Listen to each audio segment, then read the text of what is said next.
ভাই কিছুদিন আগে আমার বন্ধুর গার্লফ্রেন্ডের একটা পিক চাইছিলাম, মানে দেখার লাগে আর কি। ওর মোবাইল থেকেই চাইছিলাম, তো আর কি ওর গার্লফ্রেন্ডের পিক আমার দেখাইবো না, নানান রকম ভাবে কথা পেঁচায়া পোচায়া ঝগড়া লাগে আমার লগে এখন আর কথা কয় না। তো ওই দিনকার রাইতে ঘুমাইতেই যামু এমন সময় মনে করলেন যে ওর গার্লফ্রেন্ডে কল দিছে, কই থেকে নাম্বার পাইছে এটা আমি নিজেও জানি না। পরে আননোন নাম্বার থেকে কল আইছে, আমি কই কে কল দিলে, এত রাত কইরা দেখি কলটা ধরি, ইমার্জেন্সি জরুরি কোনো কাজও হইতে পারে, এত রাত কইরা তো কেউ আর ফালতু ফালতু কল দিব না। পরে কলটা ধরছি, ওই পাশ থেকে দেখি একটা মাইয়া হ্যালো কয়ে উঠলো। আমি কই কি রে, গার্লফ্রেন্ড টার্লফ্রেন্ড নাই, আবার এত রাতে কল দিছে, আবার মাইয়া দেখি হ্যালো কয়, ঘটনা তো পুরো উল্টা দিকে যাইতেছে। আমিও কইলাম হ্যাঁ বলেন কে আপনি, আসে বিষয়। পরে হ্যাঁ পরিচয় দিল, কইলো অমুক, এই যে আমি আপনার বন্ধুর গার্লফ্রেন্ড বলতাছি, এখন তো আমি একটু সমস্যায় আছি। আমি কই মাইয়া মানুষ সমস্যা আছে, সমস্যা আছে না সমস্যা ফালাইবো।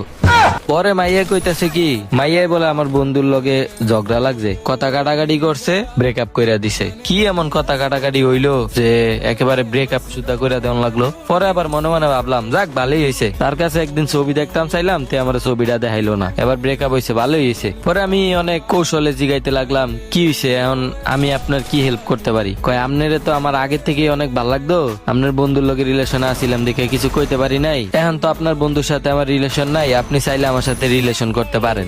আমি কই খাইছে রে, মাইয়া তো পুরো ডেঞ্জারাস, একটা যাইতে না যাইতে আরেকটা বাউ করে লাইতেছে। আমিও কি, আমার মাথায় তো শয়তানি বুদ্ধি কম না, আমি আবার আমার বন্ধুরে জেলাস ফিল করানোর লাগিয়া ওর এক্স গার্লফ্রেন্ডের লগে যদি আমি রিলেশন কইরা ছবি টবি পোস্ট করি তাইলে ওর অনেক জ্বলবো। তো আমিও জ্বালানোর লাগিয়া রাজি হয়ে গেলাম গা। তো মাইয়াই কইতাছে অমুক দিন অমুক জায়গায় দেখা করানোর লাগিয়া, আমিও কই না দেখাটা কইরেই লাই। পরে মনে করলেন যে দেখা করতে গেছি, আইসক্রিম টাইসক্রিম খাওয়াইলাম, ফুচকা খাওয়াইলাম। পরে মাইয়াই আমারে কইতাছে দেখেন আমি তো রিলেশন আগে একটা করছি, রিলেশন করলে পরে কষ্ট পাইতে হয়। আমি কই হ ঠিকই কইছেন, আমিও আগে একটা রিলেশন করছিলাম, তাই আমারে ছেকা দিয়া বেকা বানাই দিয়া গেছে গা। এখন আপাতত সিঙ্গেলে আছিলাম, এখন আপনার সাথে রিলেশন করতেছি। পরে মনে করলেন যে মাইয়া আমারে কইতাছে যে রিলেশনে থাকবো না, চলেন আমরা বিয়া করে ফেলি। না মাইয়া আবার দেখতে শুনতে এমনি খারাপ না, ভালোই সুন্দর আছে, চেহারা পুরা মাশাআল্লাহ। তো আমিও ভাবলাম রিলেশনে থাকবো কি লেগে, আমার বন্ধুটা আবার ভদ্র ছিল, মাইয়ারে টাচ মাস করবো না, এতটুকু বিশ্বাস আমার আছে। তো আমিও বিয়ার লেগে রাজি হয়ে গেলাম গা। পরে সপ্তাহখানিক গেছে, আমরা কোর্ট ম্যারেজ করে বিয়াটা করে ফেলছি।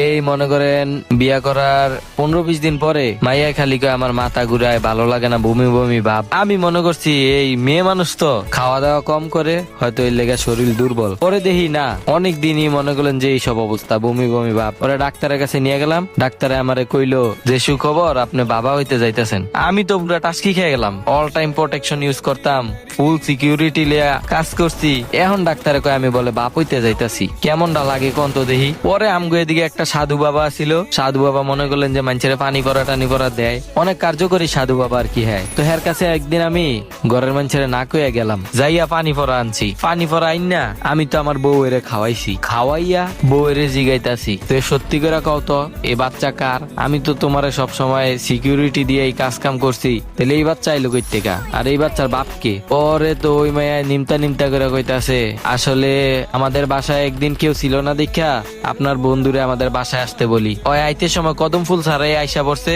আসার পরে বলতাছে ওর নাকি লাগবো। তো আমারও প্রথম ভালোবাসা ছিল, আমি ওর মন জয় করার লাগা দিছি, দেওয়ার পরে ওই মিস্টেক করে ফেলাইছে, ওই কইতাছে হয় নাকি আমার বিয়া করবো না, এর লাগে আপনারে ফাঁসানের লাগিয়া। পরে এইসব নিয়ে কথা কাটাকাটি হইতে হইতে ওর লগে আমার ব্রেকআপ হয়ে গেছে গা। এখন এই বাচ্চার দায়িত্ব কে নিব, আমার ফ্যামিলির মানুষ জানলে তো আমার সিসি দিব, এর লাগে আমি বুদ্ধি খাটাইয়া আপনারে বিয়াটা কইরা ফেলি।